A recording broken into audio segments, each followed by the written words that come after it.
귀한 찬양 감사합니다. 찬송 가운데 임재하신 하나님께 감사와 영광의 박수 올려드리겠습니다.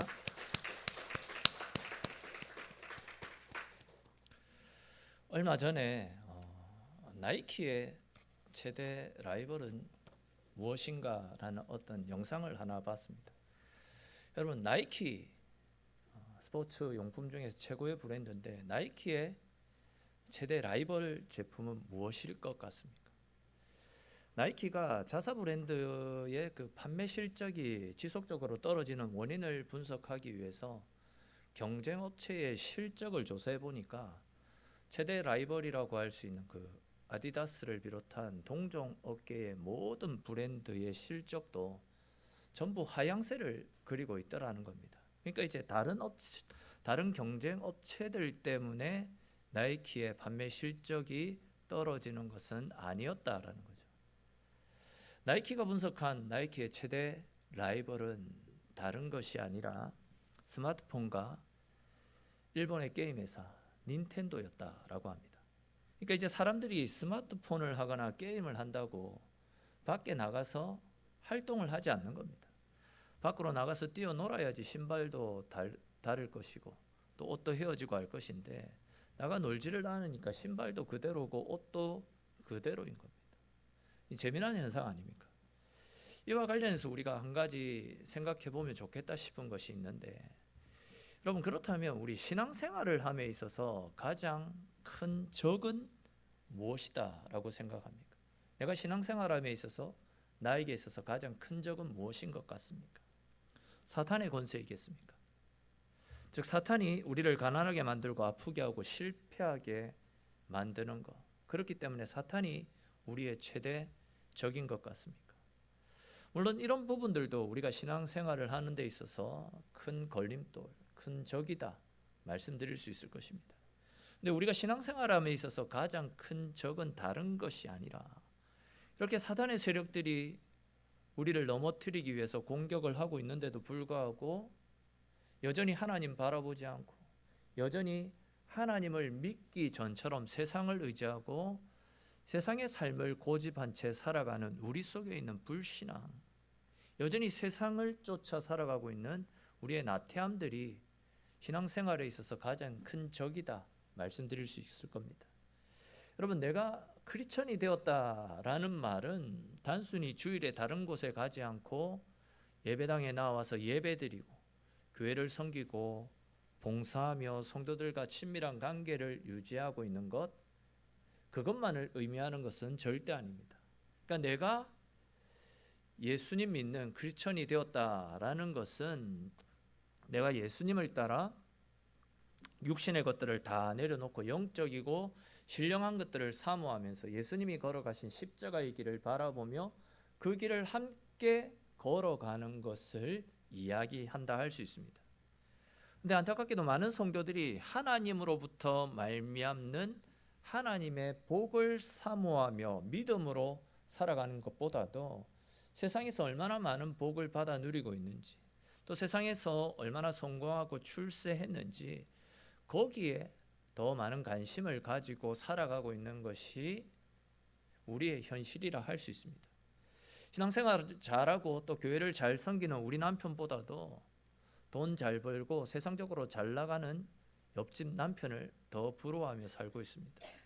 신앙생활 잘하고 교회를 잘 섬기고 있는 우리 자녀들보다도 좋은 대학에 다니고 좋은 직장에 취직한 이웃집 자녀들을 더 동경하고 부러워합니다. 즉 믿음이라고 하는 너무나도 귀한 은혜들을 선물로 받았으면서도 그것이 복인 줄 알지 못한 채 믿음이 없는 세상 사람들이 가진 세상의 것들을 부러워하며 그것을 추구하며 살아가고 있다라는 거죠. 여전히 예수 믿기 이전의 모습들이 우리의 삶에 드러나고 여전히 예수 믿기 이전에 우리가 주인 삼았던 것을 얻기 위해서 몸부림치는 삶을 살고 있다라는 겁니다. 이런 우리들을 향해서 오늘 본문에서 예수님은요, 무엇이 진짜 참된 복이고 무엇이 진짜 우리가 추구해야 될 은혜인지를 가르쳐 주고 계십니다.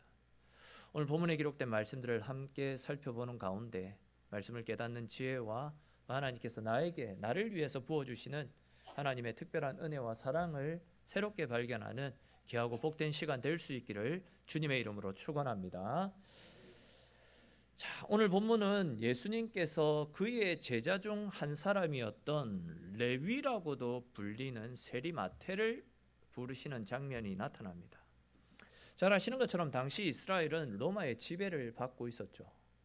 그러다 보니까 이제 이스라엘은 로마에서 정해준 일정량의 세금을 로마 정부에다가 바쳐야만 했었더랬습니다. 근데 이제 당시 로마는 자기네들이 직접 세금을 징수하지 않았고 이스라엘 사람들 중에서 몇을 선택해서 그들에게 세금 부과하는 일을 맡겼습니다. 근데 이제 문제는 대부분의 세리들은 로마 정부에서 정해준 세금보다도 더 많은 세금을 거두어서 로마 정부에는 그 정부가 정해준 일정량의 돈만 상납하고 나머지는 자기 배를 불리는 일에 사용을 했던 겁니다.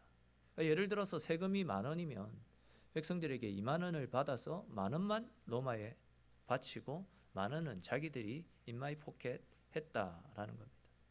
그 정도가 너무나도 심했던 나머지 사람들은 세리들을 향해서 로마에 붙어서 백성들의 피를 빨아먹는 거머리 또는 죄인이다 이렇게 부르며 그들과는 절대 상종을 하지 않고 있었습니다.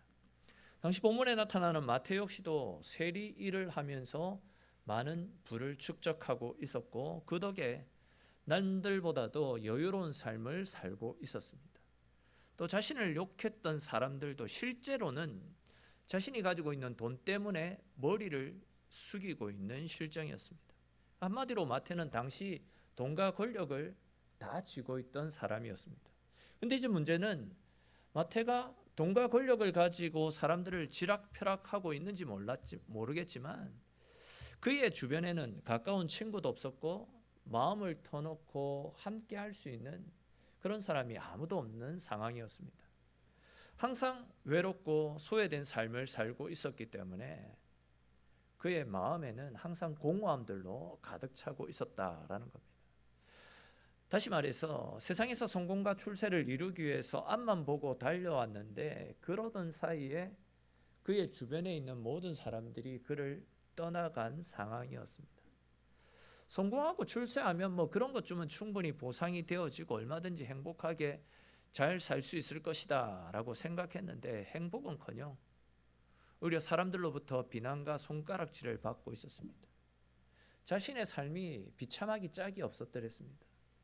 지금까지는 진짜 성공, 출세 그것만을 쫓아서 살아왔는데 이것이 전부가 아니었구나라는 것을 깨닫고 나서는 이제 뭔가 가치 있고 뭔가 보람되고 알찬 삶을 살아야 되겠다라는 이런 내적 갈등들이 마태의 삶 가운데 자리 잡고 있었습니다.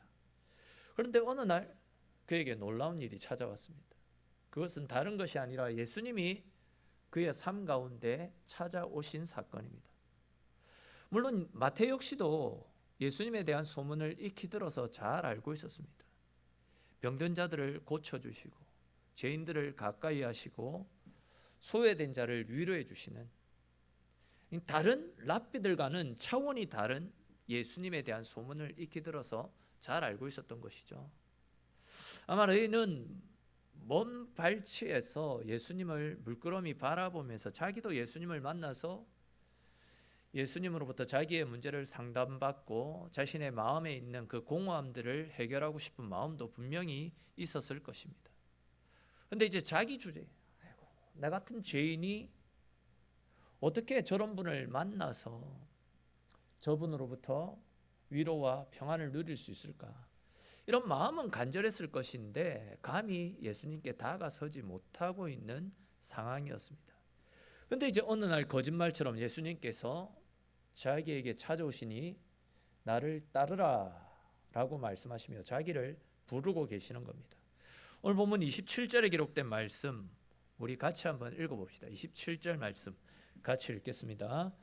그 후에 예수께서 나가사 레위라 하는 세리가 세간에 앉아 있는 것을 보시고 나를 따르라 하시니. 아멘. 자, 여기에 보시면 예수님께서 이 세리가 앉아 있는 것을 보셨다라는 말씀이 나타나고 있습니다. 근데 여기에 나타나고 있는 보셨다라는 단어를 원어로 살펴보게 되면 아데아사토라는 단어가 사용되어졌습니다. 근데 이 아데아사토라는 단어는 그냥 힐끗 그냥 잠시 쳐다봤다 이런 뜻이 아니라 아주 깊은 관심을 가지고 주의 깊게 뚫어보듯이 쳐다보았다 그런 뜻을 가지고 있습니다. 즉 예수님은 세상적 성공을 다 이루었지만 그것이 전부가 아닌 것을 알고 진짜 가치 있는 것을 쫓아서 살아가고 싶어하는 마태의 내면 속에 있는 내면의 갈등까지도 꿰뚫어 보고 계셨다라는 겁니다. 그리고 이런 사람이라면 당신의 제자가 되어서 자기 경험을 바탕으로 성공과 출세만을 쫓아 살아가는 사람들에게 진짜 가치 있는 삶이 무엇인지, 진짜 성공한 인생이 어떠한 것인지 잘 가르쳐 줄 수 있을 것이다 라는 마음으로 마태를 당신의 제자로 불러주셨던 겁니다. 근데 우리는 이쯤에서 예수님께서 당신의 복음 사역을 위해서 마태를 불러주신 시점이 언제인지 다시 한번 생각해 볼 필요가 있겠다 싶습니다. 27절에 나타나고 있듯이 예수님은 마태가 어디에 있을 때 불러주셨습니까? 세간에 앉아 있는 것을 보고 그를 부르셨습니다. 마태가 지금 세간에 앉아 있었다라는 것은 여전히 제약된 세상에 발을 담근 채 세상에 대한 미련과 갈등을 하고 있을 때 그를 불러주셨다 그런 이야기죠. 즉 주님께서는 마태가 회개를 하고 세리라는 직업의 사표를 던진 이후에 즉 주님을 따르겠다라는 내적 결심을 다 세우고 나서 그를 부르신 것이 아니라 여전히 갈등하고 있을 때 여전히 세간에 머물러서 세상의 것들을 취하고 있을 때 그를 불러주셨다라는 겁니다.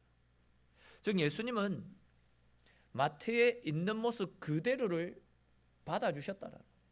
마태에 있는 모습 그대로를 품어주시고 그에게 다가오셔서 그를 당신의 제자로 삼아주셨던 겁니다. 예수님께서 우리에게 찾아오시고 우리를 불러주신 건 역시도 마찬가지라 할 수 있습니다. 예수님은 우리가 있는 모습 그대로를 다 용납하시고 우리 있는 모습 그대로를 다 받아주셨습니다. 내 속에 있는 가난한 모습들, 뭔가 모자라는 모습들, 추한 모습들, 병든 모습들, 죄에 찌들려 살아가고 있는, 죄 앞에서 갈등하고 무너지고 있는 내 속에 있는 연약한 모습을 주님은 다 알고 계시면서도 조금도 망설이지 않고 주저하지 않고 오히려 그런 내가 너무 좋다라고 말씀하시며 나로 인하여서 기쁨을 감추지 못하시겠다라고 말씀하시며 내 있는 모습 그대로를 다 받아주셨습니다. 우리는 우리 있는 모습 그대로를 받아주시고 하나님 자녀 삼아주신 주의 크신 사랑, 그것이 우리에게 은혜인 줄 알고 감사하는 삶을 살 수 있어야 됩니다. 여러분, 만약에 하나님께서 우리를 찾아오시는 것에 있어서 어떤 조건이나 어떤 이유가 있어야 된다라고 한번 가정해 보십시다. 아니면 어떤 수준의 어떤 의의 경지에 다다라야지만 주님이 우리에게 찾아오신다, 그렇게 한번 생각해 보십시다. 예를 들어서 죄를 지어서는 안 되고 날마다 매일매일 착한 일을 행하면서 한치도 흐트림 없이 주님만 바라보는 삶을 살아야지 내가 너를 내 자녀 삼아주겠다라고 말씀하신다라고 한다면 과연 우리 중에 누가 그 기준에 도달해서 누가 하나님의 자녀가 되는 은혜를 누릴 수 있겠습니까? 그런데 주님께서는 내가 세상의 때들을 씻어내지 못했는데도 여전히 내 속에는 죄의 쓴뿌리들이 남아있는데도, 즉 나는 결코 주의 은혜를 받아 누릴 수 있는 그 어떤 자격을 갖추지 못했음에도 불구하고 주님은 이런 나를 찾아와 주시고 당신의 자녀 삼아 주시고 하나님의 은혜의 장중에 놓을 수 있도록 따뜻한 사랑으로 우리를 품어주시고 내 삶의 주인이 되어 주셨습니다. 다른 그 어떤 이유가 아니라 내가 나이기 때문에, 나의 이런 모습이 좋다라고 말씀하시며 나의 있는 모습 그대로를 다 품어주시고 안아주셨다라는 겁니다. 다른 이유가 없습니다. 그냥 내가 나이기 때문에 하나님은 내가 좋다라고 말씀하시며 나를 당신의 자녀 삼아주셨다라는 겁니다. 나의 있는 모습 그대로를, 즉 내 모습 이대로를 다 받아주셨고 나의 연약한 그대로를 다 받아주시며 하나님의 자녀 삼아주셨습니다. 그러므로 여러분, 참으로 못나고 못난 나에게 하나님이 찾아와 주시고 당신의 자녀 삼아주신 것, 그 자체가 내게는 엄청난 은혜이고 엄청난 축복인 것을 기억하시며 언제나 나를 불러주셔서 당신의 자녀 삼아주시고 천국 백성 삼아주신 그 은혜와 사랑에 감사하며 언제나 주님께로 가까이 나아가 주님 주시는 은혜 가운데 거하시는 저와 여러분들의 삶이 될 수 있기를 주님의 이름으로 축원합니다. 자, 그런데 또 보시면 이렇게 예수님으로부터 부름을 받았던 마태는 28절에 있는 말씀처럼 모든 것을 버리고 일어나 따르니라 라고 말씀하고 있습니다.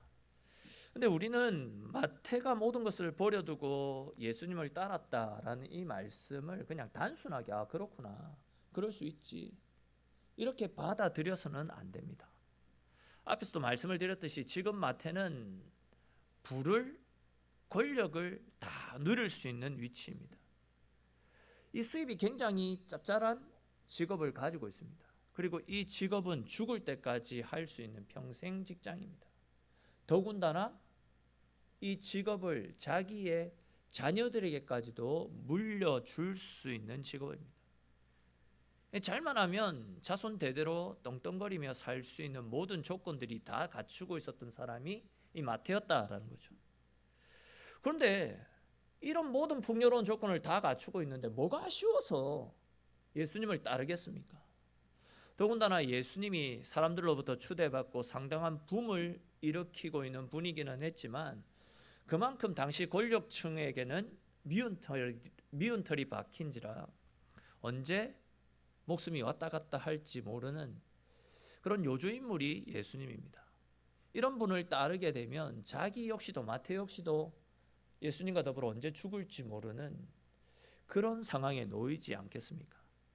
즉 이제 당시 마태의 상황에서 모든 것을 버려두고 예수님을 따른다라는 것은 절대 쉬운 일이 아니다라는 겁니다.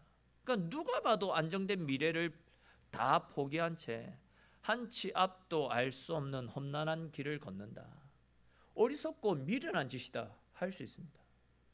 지금 마태가 보이고 있는 행동은 예를 들어서 그 삼성이나 LG와 같은 대기업을 잘 다니고 있는 우리 자녀가 어느 날 갑자기 회사를 그만두고 신대원에 들어가서 공부를 해서 목사가 되겠다라고 말하고 있는 것과 같은 상황이다 할 수 있습니다. 여러분, 혹 우리 자녀가, 내 자녀가 생활이 안정되고 미래가 보장되어져 있는 그런 직장을 갑자기 잘 다니고 있다가 그만두고 신대원에 가서 목사가 되겠다, 이런 이야기를 한다면 여러분들 심정이 어떨 것 같습니까? 저는 이제 저희 아이가 뭐 직장에 들어가고 할 나이는 아직 아닌데, 저희 애가 이제 고3인데 우리 애가 그냥 공부 이제 다른 거 안 하고 아빠 고신대 신학과 가서 나도 여자 목사가 될래, 이런 말을 하면 어떨까 한번 생각해 보니까 저도 용납이 안 되는 겁니다. 여러분들 자녀가 좋은 직장에 다니고 있는데 그 직장을 그만두고 아빠 내 목사 될래요, 선교사 될래요, 이게 용납이 되겠습니까? 아마 잘은 몰라도 도시락을 싸들고 다니면서 그 길을 걸으려고 하는 자녀의 삶을 뜯어 말리려고 하지 않겠습니까? 근데 이제 오늘 본문에 나타나는 마태를 한번 보십시오. 마태는 나를 따르라 라는 주의 말씀을 듣고는 자신이 누릴 수 있는 모든 부와 자기에게 보장된 모든 것들을 다 버려두고 예수님을 따랐습니다. 마태는 예수님과 세상을 동시에 섬길 수 없다라는 것을 분명히 알았던 거죠. 즉, 이 세상에서의 재물과 이 땅에서의 성공을 포기해야지만 하나님이 주시는 영원한 나라, 하늘 보아 창고의 상급을 받아 누릴 수 있다라는 사실을 잘 알았던 겁니다. 재물과 하나님을 겸하여 섬길 수 없다, 세상과 하나님 나라를 동시에 꿈꾸며 살 수 없다라는 것을 너무나도 잘 알았기 때문에 그는 영원한 것을 위해서 이 땅에서 누릴 수 있는 것들을 과감하게 포기해 버렸던 겁니다. 여러분, 우리의 인생도 이러해야 됩니다. 우리들 모두 주님께서 우리를 불러주셨기 때문에 주님의 전으로 나왔습니다. 주님의 부르심에 응답한 사람이라고 한다면 이제는 과거에 우리가 좋게 여겼던 모든 것들을 과감하게 내려놓고 주님이 기뻐하시는 모습으로 주님이 걸어가신 길들을 과감하게 따를 수 있는 그런 결단들이 우리의 삶 가운데 있어야 됩니다. 즉, 내가 주님을 모를 때 의지하며 살아왔던 물질, 쾌락 등 주님의 자리를 대처하며 내가 우상처럼 섬기며 살아왔던 모든 것들을 하나님 앞에 철저하게 내려놓고 이제 내 삶의 주인 되시는 주님만 바라보며 주님을 따르는 결단들이 우리 가운데 절대적으로 필요하다라는 거죠. 여러분, 세상에 나아가서는 주님은 온데간데 없고 온통 세상의 것들에 관심을 기울이며 살아가다가 주일에 겨우 한번 하나님 앞에 나와서 제단을 쌓고 예배를 드리는 삶, 그것이 주님을 따르는 사람들의 모습이라고 할 수 있겠습니까? 하나님께서는 당신을 따르는 사람이라고 한다면 과거에 주님 모를 때 살아왔던 모든 것들을 다 끊어버리고 이제는 과감하게 주님이 원하시는 거룩하고 정결한 삶을 살아가기를 원하고 계신다라는 겁니다. 잘 아시겠지만 하나님을 사랑하는 사람들은 죄의 습관에 끌려가지 않고 믿음으로 악의 습관을 던져버려야 되고 지금까지 포기하지 못했던, 즉 내 삶을 지배하고 하나님과의 관계를 차단시키고 있는 악한 모든 것들을 다 내려놓고 오직 주님만 따르며 주님만 섬기는 그런 믿음의 삶을 살 수 있어야 됩니다. 내가 하나님보다도 더 사랑했던 것, 하나님을 섬기는 것보다도 더 우선순위로 여기며 살아왔던 것들이 있지는 않는지 철저하게 우리의 삶을 돌아보고 내 신앙의 중심에 무엇이 있는지 우리 중심을 살펴볼 필요가 있습니다. 마태를 한번 보십시오. 모든 것을 다 쥐고 있었지만 그는 항상 공허하고 항상 불안했습니다. 그러나 세상의 것들을 포기하고 예수님을 따랐을 때에는 세상 재물, 권세는 그에게서 사라지고 없었지만 오히려 그의 삶 가운데 있었던 삶의 공허함이 다 치료받고 그의 삶 가운데는 언제나 마음의 평안, 마음의 안식, 하나님이 주시는 참된 기쁨들로 가득 찬 은혜의 삶을 살지 않았습니까? 그런 은혜의 삶이 그의 삶 가운데 넘쳐났기 때문에 그는 삶이 다 끝나는 마지막 순간까지 주의 복음을 전하다가 순교를 할 정도로 예수님으로 말미암는 참된 행복, 참된 기쁨을 누리는 은혜로운 삶을 살 수 있었던 겁니다. 사랑하는 성도 여러분, 행복한 삶, 진짜 복된 삶, 진짜 내 안에 기쁨이 넘쳐나는 그런 감사의 삶을 살고 싶습니까? 세상이, 재물이, 성공과 출세가 이런 행복과 이런 기쁨을 가져다 주지 못합니다. 참된 행복은 예수님을 제대로 알고 예수님으로부터 말미암는 은혜, 즉 주께로 가까이 나아가 주님과 동행하며 주님 주시는 은혜를 누리는 삶, 그것이 진짜 우리에게 있어서 가장 큰 복이고 가장 큰 은혜임을 믿으시기를 축원합니다. 그리고 그 은혜를 누리기 위해서 세상의 염려, 근심, 걱정들 온전히 다 내려놓고 우리 가운데 다가오신 주님 바라보며 언제나 주님과 동행하며 주님 안에 살아가심으로 주님으로 말미암는 참된 행복, 참된 기쁨, 참된 안식을 누리며 주님 안에서 승리하는 저와 여러분들의 인생이 될 수 있기를 주님의 이름으로 축원합니다. 자, 그런데 이제 이어지는 말씀에 보시면 자신을 제자로 불러주신 예수님의 은혜에 감사했던 마태가 예수님과 그분의 제자들을 초청해서 큰 잔치를 베푸는 것을 볼 수 있습니다. 그리고 이제 마태는 그 잔치 자리에 사람들로부터 미움받고 죄인 취급당했던 동료 다른 세리들도 함께 초청을 했습니다. 근데 이제 그 잔치 자리에 초대하지 않았던 바리새인들이 불쑥 찾아오는 것을 볼 수 있습니다. 이 바리새인들이 이 자리에 참석했던 것은 다른 것이 아니라 어떻게 해서든지 예수님의 잘못된 부분을 찾아내어서 예수님을 정죄함을 통해 예수님을 유대 사회에서 축출하기 위한 목적, 그것 때문에 이 잔치에 찾아온 겁니다. 근데 아니나 다를까 그들은 예수님과 그분의 제자들이 세리와 죄인들과 어울려 함께 식사를 하고 있다라는 이유로 또 예수님을 몰아붙이는 것을 볼 수 있습니다. 근데 이제 그도 그런 것이 당시 사람들 생각 속에 세리와 죄인들에게는 하나님이 함께 하시지 않으시고 오히려 그들은 하나님으로부터 저주받아 마땅한 사람이다. 그들과 함께하는 사람들도 죄를 용납하고 죄인과 더불어 살아가는 죄인이다. 이런 인식들이 당시 유대 사람들 사고 속에 깔려 있었던 겁니다. 근데 이제 자칭 하나님으로부터 온 선지자다라고 말하는 예수라는 사람이 이렇게 죄인들과 어울려서 식사를 같이 한다. 당시 지식인들 사고로는 예수님의 이런 모습이 용납이 되지 않았던 겁니다. 그리하여 그들은 예수님께서 죄인들과 어울려 같이 식사를 한다라는 것을 핑계 삼아 예수님을 정죄하고 몰아붙였던 겁니다. 근데 이제 이런 바리새인들의 음흉한 마음을 알고 계신 예수님께서 그들을 향해서 책망하시는 말씀이 나타나고 있죠. 우리 오늘 본문 31절 32절 말씀, 아주 유명한 말씀인데 같이 한번 읽어보도록 하겠습니다.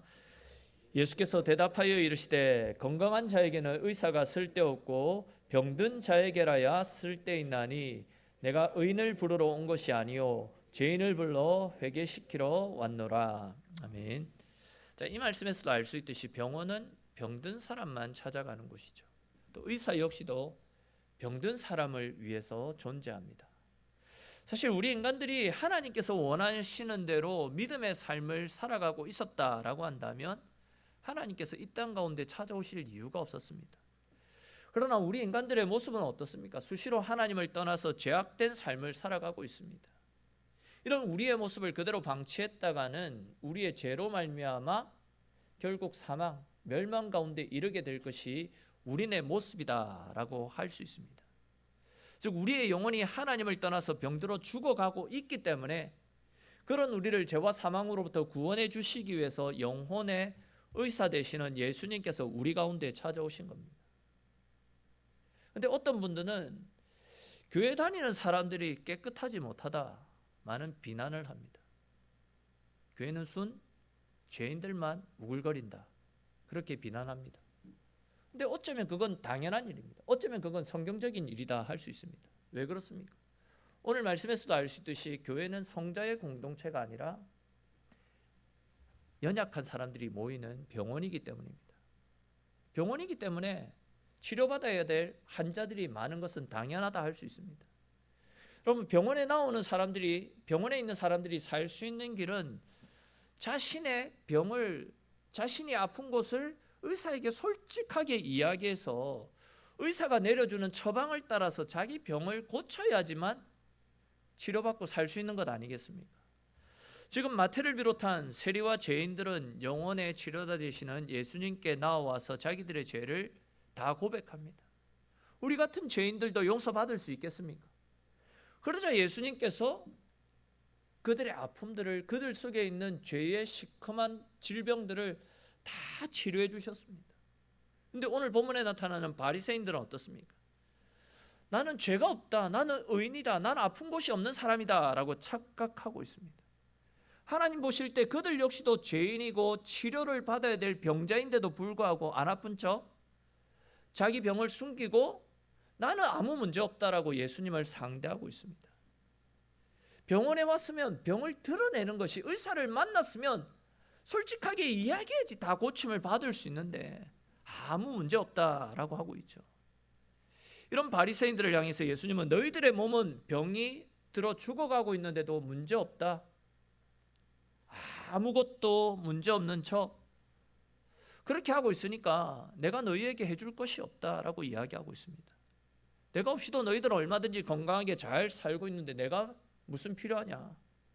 그러나 여기 있는 저 병자들은 자기들이 병자임을 알고 용서받을 수 없는 약한 존재임을 알고 나에게 나왔다.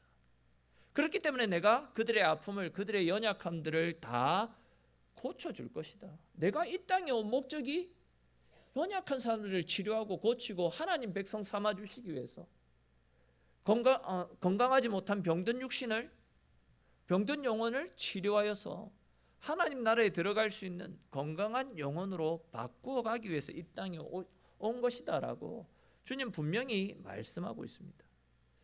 그렇습니다. 여러분, 영적으로 교만하고 영적으로 자기도취, 자기 만족에 빠져 있는 사람들에게는 주님의 은혜가 임하지 않습니다. 그렇게 주님의 은혜가 임하지 않으면 이렇게 바리새인들처럼 아무리 스스로 자기가 의롭다라고 생각하고 나는 잘 살고 있다라고 생각할지 모르겠지만 하나님의 은혜를 누릴 수가 없는 겁니다. 하나님의 은혜를 누릴 수 없다면 이 땅에서 잘 살 수 있을지 모르겠지만 결국 그 인생의 결국은 사망이고 심판이고 지옥입니다. 그러나 우리가 주님 없이는 구원받을 수 없는 연약한 죄인임을 알고 우리의 연약함을 가지고 주님 앞으로 나아갈 때에 우리의 영혼의 치료자 되신, 영혼의 의사 되시는 예수 그리스도로 말미암아 우리 속에 있는 모든 죄가, 숨겨져 있는 아픔까지도 다 고침받고 흔적도 없이 깨끗한 모습으로 하나님 나라에 들어가는 하늘의 축복을 받아 누릴 수 있게 되는 겁니다. 사실 사람들은 이렇게 과학이, 문명이, 문화가 발달한 시대에 하나님이 왜 필요하냐 이런 말들을 할지도 모르겠습니다. 사실 내가 노력하면 내가 원하는 것 다 누릴 수 있고 이렇게 하나님 없이도 잘 먹고 잘 살 수 있는데 왜 우리가 하나님을 찾아야 되느냐, 하나님 필요 없다, 그런 이야기하는 사람들도 있습니다. 근데 여러분, 과학이 발달하고 문명이 발달하면서 그와 더불어 함께 발달하는 것이 무엇이냐면 우리 인간 속에 있는 죄의 본성입니다. 죄를 짓고자 하는 우리의 마음 역시도 죄의 길로 빠져들게 됩니다. 문명이 발달하면서 사람들은 하나님 안에서 기쁨을 누리기보다도 세상의 타락한 문화를 즐기면서 자기 쾌락, 자기 욕심을 쫓아 살아가고 있습니다. 뉴스 보시면 나오듯이 미국이 얼마나 문명이 발달한 사회입니까? 근데 지금 미국에 좀비들이 돌아다닌다 하지 않습니까? 마약이 찌들어가지고 문명이 발달하니까 쾌락이 앞서게 되고 전부 다 죄의 길로 다 빠져드는 겁니다. 서울 강남권 술집 그런 데 가보십시오. 문명이 발달하고 잘 살다 보니까 모두가 자기 쾌락을 쫓아서 죄의 수렁에 빠져들고 있습니다. 여러분, 하나님 없이도 잘 살 수 있다는 것 착각입니다. 근데 중요한 것은 과학과 문명이 발달해서 우리의 생활이 편해질 수 있을지는 모르겠지만 과학과 문명이 결코 우리의 죄의 문제는 해결할 수가 없습니다. 내가 가진 죄의 문제를 해결하고 우리를 천국으로 인도할 수 있는 길은 오직 우리 주 예수 그리스도밖에 없음을 믿으시기를 바랍니다. 여러분, 이 세상이 아무리 살기 좋고 편한 세상이라고 할지라도 예수 없는 인생의 결국은 다 사망입니다. 예수 없는 인생의 편리함, 예수 없는 쾌락과 즐거움, 결국은 지옥이고 심판입니다. 우리는 예수님 없는 곳에서 일어나는 행복, 기쁨을 추구하면서 그것을 동경하면서 살 필요가 전혀 없는 것입니다. 계속해서 말씀을 드렸듯이 길어야 100년뿐인 인생을 위해서 영원한 것들을 포기하지 마십시오. 우리를 불러주신, 우리를 당신의 자녀 삼아주신 하나님의 은혜에 감사하면서 하나님 자녀답게 주님이 원하시는 삶, 주님이 기뻐하시는 곳을 바라보며 주님과 동행하는 삶을 사십시오. 그것이 결국은 우리의 영혼이 잘 되고 하나님 은혜 가운데 영생하는 하늘의 복을 받아 누릴 수 있는 유일한 방법입니다. 오늘 들려주신 이 말씀을 꼭 기억하시며 세상이 아니라 우리의 구원자 되시는 주님만 바라보며 주님 안에서 영원한 생명을 소망하며 믿음으로 살아가시는 저와 여러분들의 인생이 될 수 있기를 주님의 이름으로 축원합니다.